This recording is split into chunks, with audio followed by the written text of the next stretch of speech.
Proposition 35. This is another one of the ones that is really complicated, or I think is complicated. Maybe people who are familiar with managed care know about this stuff. I don't. So it took a little bit of research. So this video is going to be a little bit longer than some of the other ones. So Proposition 35 deals with managed care organization, is the Managed Care Organization Tax Authorization Initiative. How did this get on the ballot? It got on the ballot through, didn't go through the California legislature. It was introduced via a state initiative, all the signatures and everything that I've already talked about.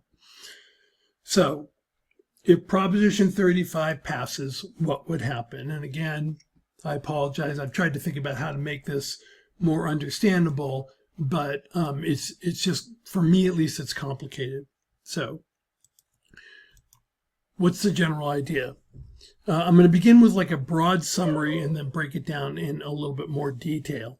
What it'll do is it'll provide a permanent source of funding for California's Medi-Cal healthcare program.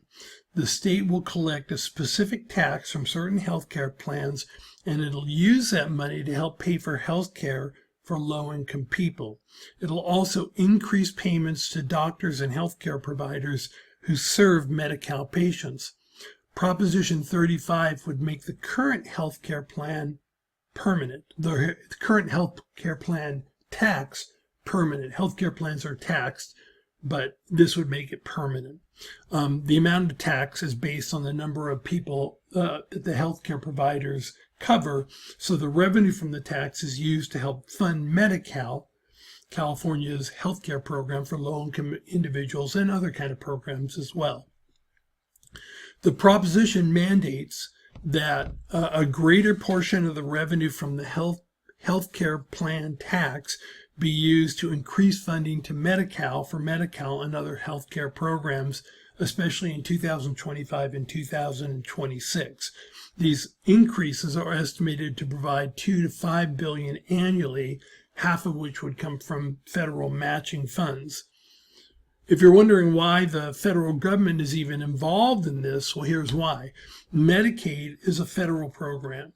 Medicaid is a federal program that provides health care to low-income individuals and families across the United States. Medi-Cal is California's state-specific version of Medicaid. It operates under federal Medicaid rules, but it's managed by California, which can customize its program to better fit its own residents. Californians and Utah can customize their program to fit their residents. So Medi-Cal is essentially California's implementation of the Medicaid program, which is a federal program. But because it's a joint federal-state program, any changes to it, to its funding structure, like the tax proposed in this proposition, requires federal approval to ensure that they align with federal Medicaid rules. Okay, so again, I know that's kind of complicated, but that's the idea. The proposition would restrict the use of the healthcare plan tax revenue. In the past, the government has used the funds it raises from taxing healthcare programs to offset other state costs, potentially. So instead of using it just for direct services, they've used additional revenue to pay things off. This would restrict the use of the tax and reduce the amount available to offset other state costs, potentially increasing the need to use the general fund to pay for them. Proposition 35 also, if it passes, temporarily increases the state's constitutional spending limit for 4 years, allowing additional healthcare plan tax revenue to be used without violating the state spending caps. Then after this period, the long-term effect on state spending is uncertain. In terms of the long-term effects as well, while a short-term impact is pretty clear, according to the legislative analysts, the long-term financial consequences depend on a variety of factors, including the approval of the tax by the federal government, because they have to approve it before it can be enacted, because it's under the Medicaid program. So hopefully, if that didn't make sense as I explained sort of the fiscal impact, hopefully that will help. So first, if Proposition 35 passes, it would have the following fiscal impact. First, Proposition 35 would lead to a significant increase in funding for Medi-Cal and other healthcare programs. But as noted earlier, the total additional funding is estimated between $2 and $5 billion annually, but just for 2025 and 2026, with about half of that amount coming from federal matching funds.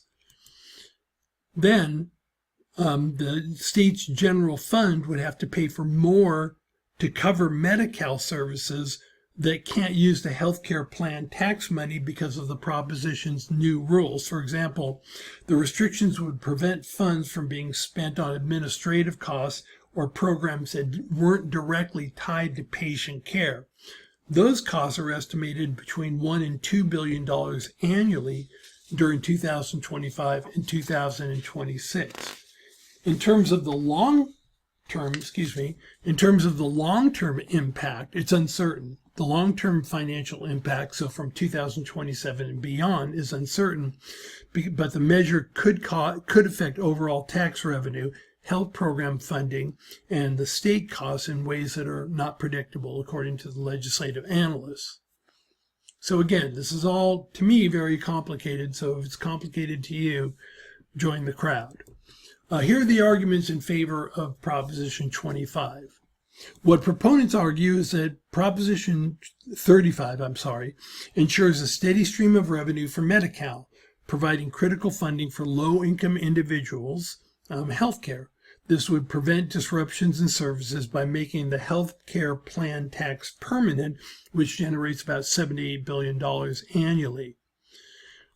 By using the revenue from the healthcare plan tax, the state reduces its reliance on the general fund to cover Medi-Cal costs, freezing up resources for other public services.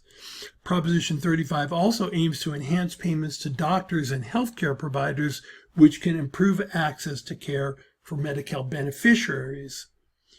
The measure also allows the state to adjust the tax within certain limits to comply with federal requirements, ensuring continued federal approval and funding. The arguments against Proposition 35 are as follows. Although it increases funding for health programs, the measure also increases state costs, particularly for the general fund, which would need to cover between $1 and $2 billion annually in the short run due to the reduction in tax revenue used for existing Medi-Cal costs. The long-term fiscal impacts are unpredictable. Since future federal approval of the tax is uncertain, the state might face unexpected challenges in maintaining stable revenues and controlling healthcare costs. Also, making the tax permanent would reduce the state's flexibility to adjust or revise funding mechanisms in response to future budgetary challenges that California might face or healthcare needs that California might face. And then finally, the permanent tax places a continuous financial burden on taxpayers, especially if the federal government reduces its contributions. Now again, this is all, to me, like trying to figure this out was really complicated. And then what made it more complicated were the recommendations. So in this case, the California Republican Party and the California Democratic Party, I think I misspelled neutral, California Democratic Party both recommend a yes vote. The Chamber of Commerce is neutral on it. The Los Angeles Times and the Daily News recommend a no vote on it. So some of these times when you look at these endorsements, there's sort of a clear signal, if you're a liberal or if you're a conservative. But here you have the California Republican Party and Democratic Party, liberal and conservative group, recommending a yes vote. You have the Los Angeles Times and the Daily News, liberal and conservative, recommending a no vote. So it's a very unusual set of circumstances. I don't think I've seen this before in any of the times that I've done these videos. So what's the meaning of a yes vote and a no vote? A yes vote supports permanently authorizing a tax on managed care organizations based on monthly enrollees and requiring revenues to be used for increased Medi-Cal programs. A no vote opposes permanently authorizing a tax on managed care organizations based on monthly enrollees, thereby allowing it to expire in 2026. That's the best I could do. It was really complicated, so I hope you have better luck than I. If you have any questions, post them here and I'll do my best to answer them.